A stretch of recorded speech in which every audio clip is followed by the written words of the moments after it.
Assalamualaikum viewers, in this video I will explain the concept of molecular mass and formula mass.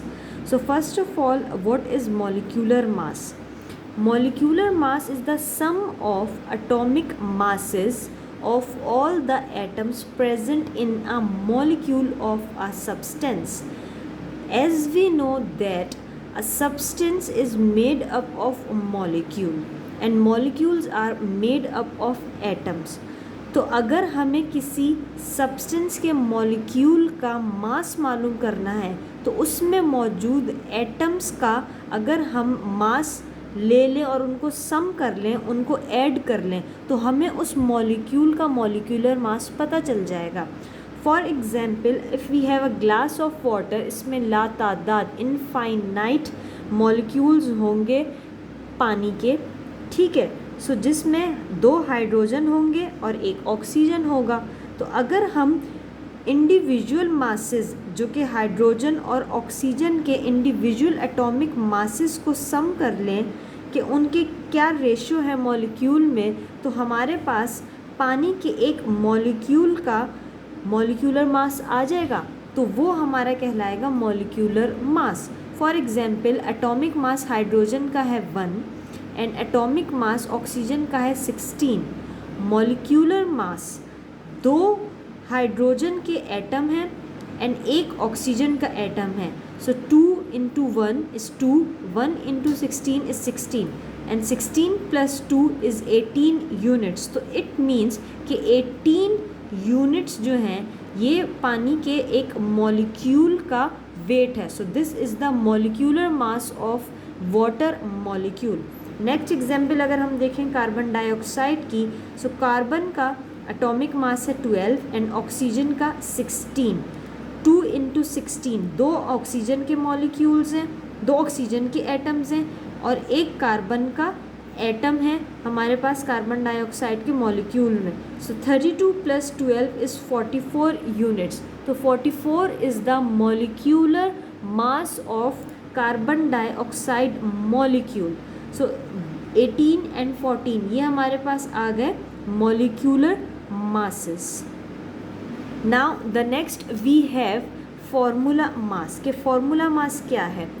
Formula mass और molecular mass में कोई फ़र्क नहीं है.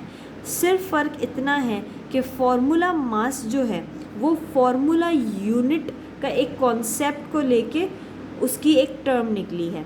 तो अब हम इसको देखते हैं. Sum of atomic masses of all atoms present in formula unit of ionic compounds.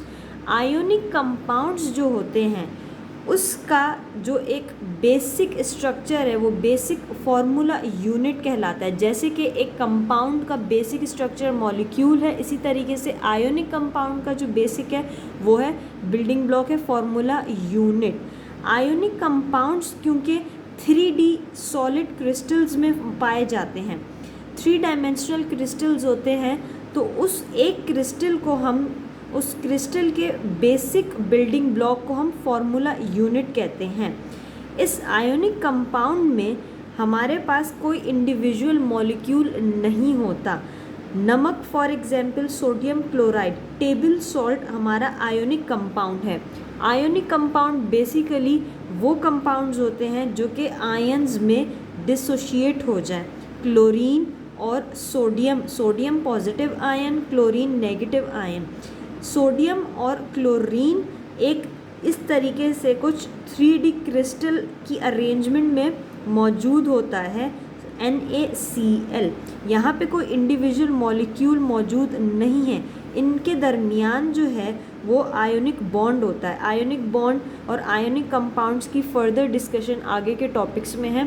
फ़िलहाल हमें इतना जहन में रखना है कि फार्मूला यूनिट मौजूद होता है, मॉलिक्यूल मौजूद नहीं होता, जब भी इसको हम फार्मूला मास कहते हैं. फॉर एग्जांपल, सोडियम का हमारे पास एटॉमिक मास है 23, क्लोरीन का एटॉमिक मास है 35.5.